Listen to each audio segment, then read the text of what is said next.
Hi friends, मैं पंकज कुमार आपका स्वागत करता हूं अपने चैनल स्टडी पॉइंट एग्ज़ाम में। और आज की इस वीडियो में हम बात करेंगे आज का मोस्ट इम्पॉर्टेंट करंट अफेयर के बारे में। अगर आप किसी भी गवर्नमेंट एग्ज़ाम का प्रिपरेशन कर रहे हैं तो डेली करंट अफेयर देखने के लिए चैनल को सब्सक्राइब ज़रूर करें और बेल आइकन प्रेस ज़रूर करें। यदि जो भी मैं वीडियो अपलोड करूँ तो सबसे पहले नोटिफिकेशन आपके पास पहुँच जाए। तो शुरुआत करते हैं आज का करंट अफेयर के बारे में। तो 6 और 7 अगस्त दोनों दिनों का करंट अफेयर हम देखते हैं। तो आज का पहला प्रश्न है, हाल ही में किस देश ने गुजरात को अपना बताते हुए नया नक्शा जारी किया है? तो इसका राइट आंसर होगा ऑप्शन डी यानी कि पाकिस्तान। पाकिस्तान के प्रधानमंत्री इमरान खान ने देश का एक नया नक्शा जारी किया है। इसमें लद्दाख, जम्मू कश्मीर के सियाचिन समेत गुजरात के जूनागढ़ तक दावा किया है। पाकिस्तान के मैप में जिन्हों को लेकर चीन और भारत के बीच विवाद चल रहा है, उन्हें अनडिवाइडेड फ्रंटियर करार दिया गया है। तो अब हम जान लेते हैं पाकिस्तान के बारे में। तो इसकी राजधानी है इस्लामाबाद, प्रधानमंत्री हैं इमरान खान और मुद्रा है पाकिस्तानी रुपया। पाकिस्तान के प्रधानमंत्री इमरान खान ने एक नया नक्शा जारी किया है जिसमें गुजरात का जूनागढ़ को भी अपना नक्शा में दिया है। तो अब हम बात करते हैं अगला प्रश्न नंबर 2। हाल ही में केंद्रीय मंत्री प्रकाश जावड़ेकर ने किस पूर्वोत्तर राज्य के दूरदर्शन चैनल का शुभारंभ किया है? तो इसका आंसर होगा ऑप्शन बी यानी कि असम। केंद्रीय सूचना और प्रसारण मंत्री प्रकाश जावड़ेकर ने वीडियो कॉन्फ्रेंसिंग के माध्यम से असम के 24 घंटे समर्पित चैनल दूरदर्शन असम का शुभारंभ किया। असम के मुख्यमंत्री सर्बानंद सोनोवाल ने इस कार्यक्रम में असम में शामिल हुए हैं। यह चैनल मानव गतिविधियों के सभी क्षेत्रों में असम के विकास को बढ़ावा देगा। साथ ही यह चैनल सरकार की पहलों और कार्यक्रमों को ज़मीनी स्तर पर लाने में मदद करेगा। तो अब हम जान लेते हैं असम के बारे में। तो इसकी राजधानी है दिसपुर। गठन हुआ था इस राज्य का 26 जनवरी 1960 को। मुख्यमंत्री हैं सर्बानंद सोनोवाल और राज्यपाल हैं जगदीप मुखी।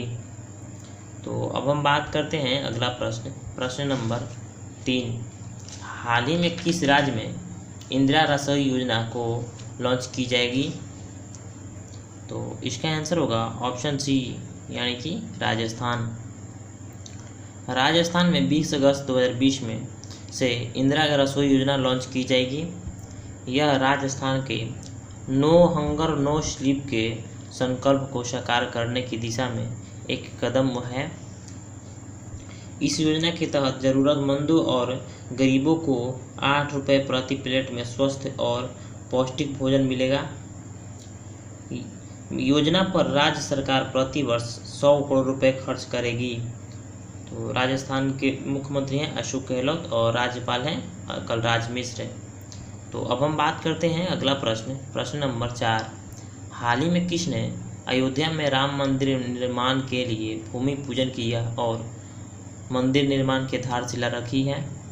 तो इसका आंसर होगा ऑप्शन ए यानी कि नरेंद्र मोदी।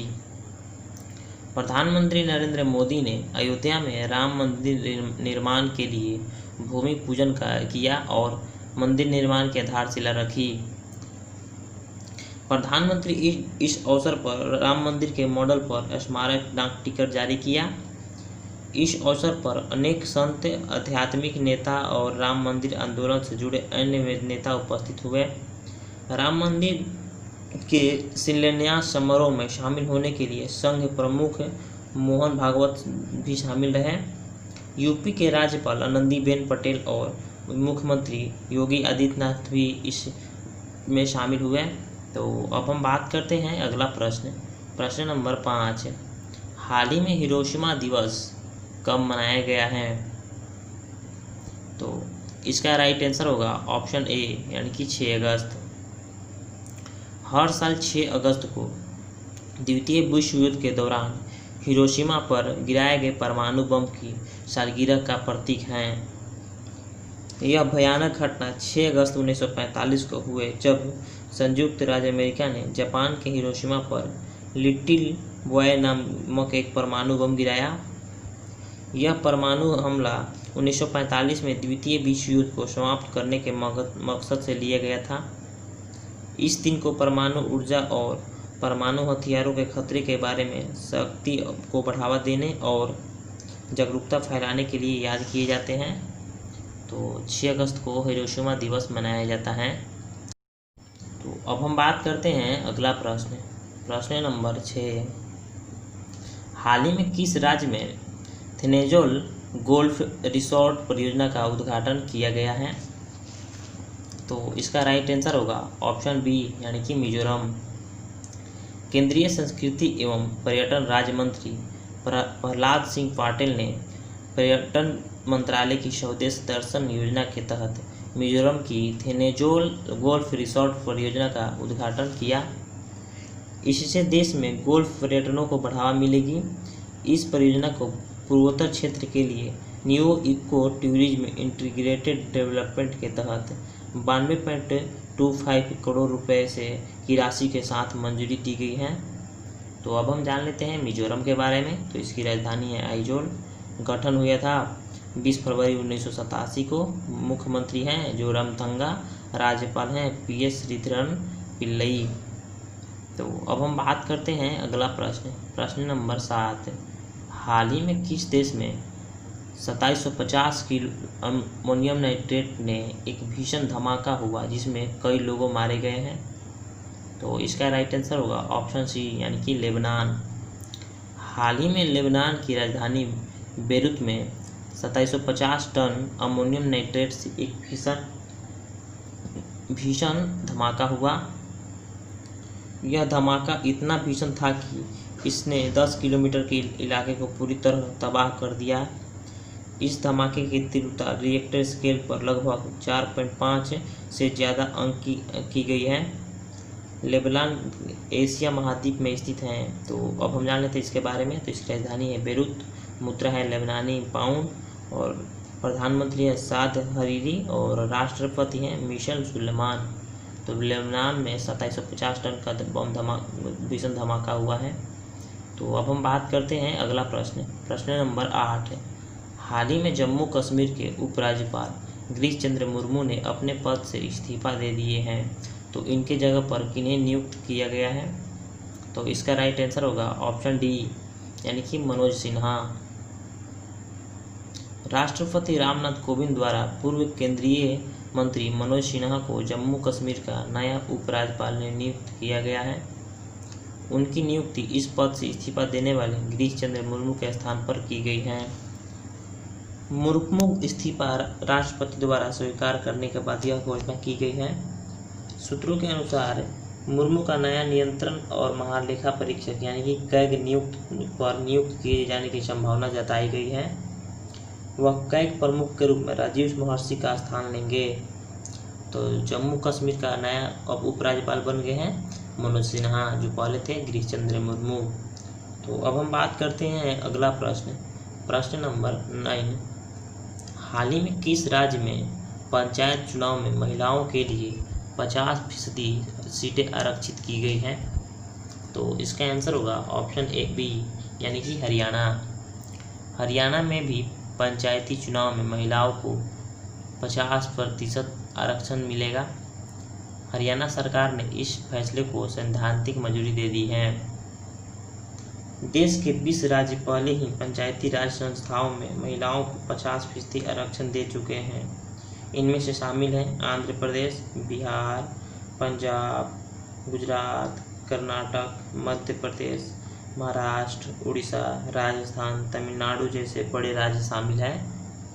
तो हाल ही में किस राज्य में पंचायत चुनाव में महिलाओं को 50% सीटें आरक्षित की गई हैं? तो इसका आंसर होगा हरियाणा। अब हम बात करते हैं अगला प्रश्न नंबर 10।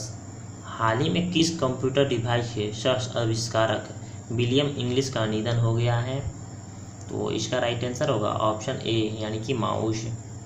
अमेरिकी computer engineer William Kirk English, जो दुनिया के पहले कंप्यूटर माउस के सह आविष्कारक थे, निधन हो गया है।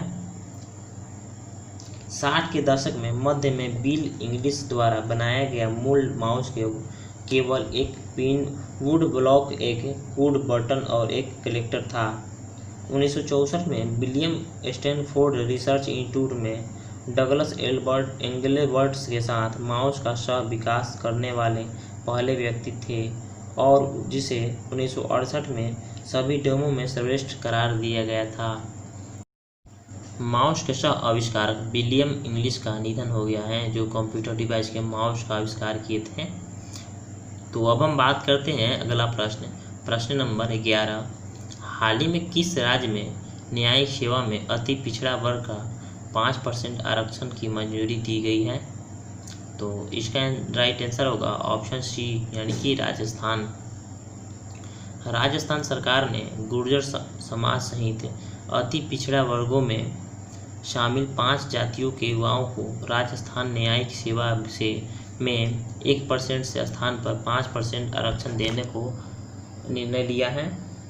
इसके बाद प्रदेश में गुर्जर समेत बंजारा, गडरिया आदि कई अति पिछड़े वर्ग के अभ्यर्थी का इसका लाभ उठा सकेंगे। तो राज्य न्यायिक सेवा में महिलाओं को 50% आरक्षण मिल रहा है।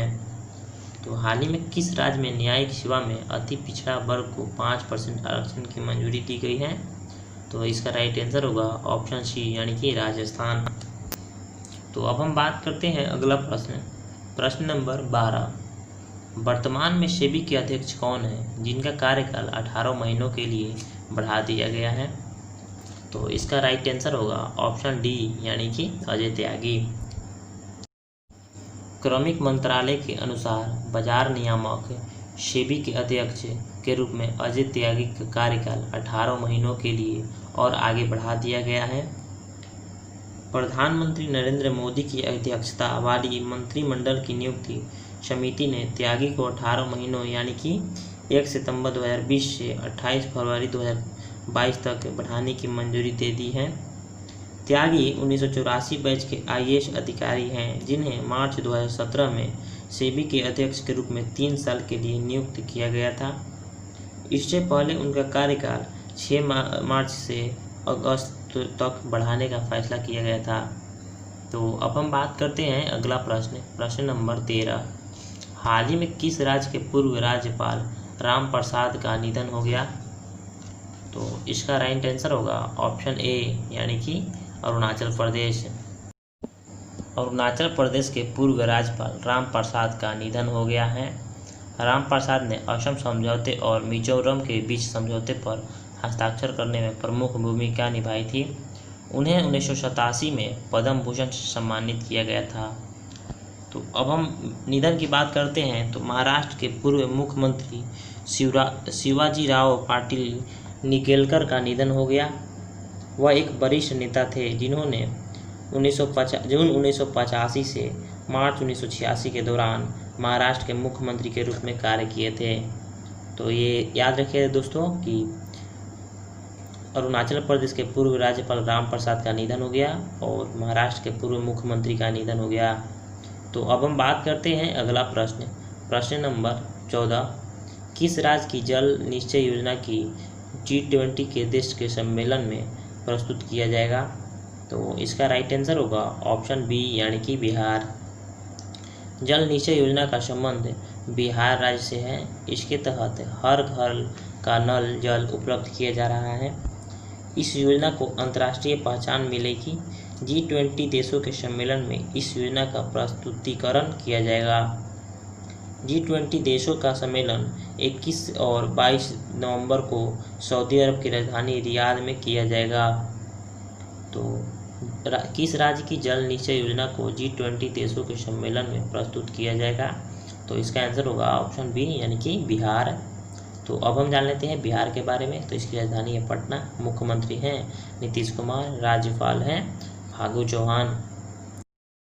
तो अब हम बात करते हैं अगला प्रश्न नंबर 15। हाल ही में किसके द्वारा लोकमान्य तिलक स्वराज से आत्मनिर्भर भारत विषय पर अंतर्राष्ट्रीय वेबिनार का उद्घाटन किया गया? तो इसका राइट आंसर होगा ऑप्शन बी, यानी कि अमित शाह। हाल ही में केंद्रीय गृह मंत्री अमित शाह के द्वारा लोकमान्य तिलक स्वराज से आत्मनिर्भर भारत विषय पर अंतर्राष्ट्रीय वेबिनार का उद्घाटन किया गया। इस कार्यक्रम का आयोजन लोकमान्य तिलक के 100वें पुण्यतिथि के अवसर पर किया गया था। उनका निधन 1 अगस्त 2020 को मुंबई में हुआ था। स्वराज मेरा जन्मसिद्ध अधिकार है और मैं इसे लेकर रहूँगा, यह नारा लोकमान्य तिलक का ही दिया गया था।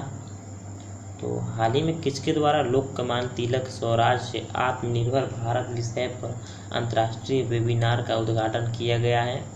तो इसका आंसर होगा अमित शाह ने किए हैं। तो अब हम बात करते हैं कल के प्रश्न का उत्तर के बारे में। कल का प्रश्न है, शिकागो विश्वविद्यालय के ऊर्जा नीति संस्था के आंकड़ों के अनुसार विश्व का सबसे प्रदूषित देश कौन सा है? तो इसका आंसर होगा बांग्लादेश। बांग्लादेश ने शिकागो विश्वविद्यालय ऊर्जा नीति की संस्थाओं के आंकड़ों के अनुसार विश्व का सबसे प्रदूषित देश है। तो अब हम बात करते हैं आज का प्रश्न का। इसका आंसर आप कमेंट में ज़रूर बताइएगा। तो आज का प्रश्न है, 45 साल में पहली बार किस देश के अंतरिक्ष यात्रियों को स्प्लैश डाउन किया है? तो इसका आंसर आप कमेंट में ज़रूर बताइए। और इस प्रश्न के बारे में आप जितना डिटेल्स में जानते हैं उतना कमेंट में लिखिए। और प्लीज़ सभी साथी वीडियो को लाइक, सब्सक्राइब, शेयर और कमेंट जरूर करें। और जो भी साथी मुख्यमंत्री राज्यपाल का वीडियो नहीं देखे हैं तो डिस्क्रिप्शन में लिंक दे दूंगा और प्लेलिस्ट में भी उपलब्ध है, जाकर जरूर देखें। और आज के लिए इतना ही। थैंक यू सो मच, धन्यवाद और जय हिंद, जय भारत।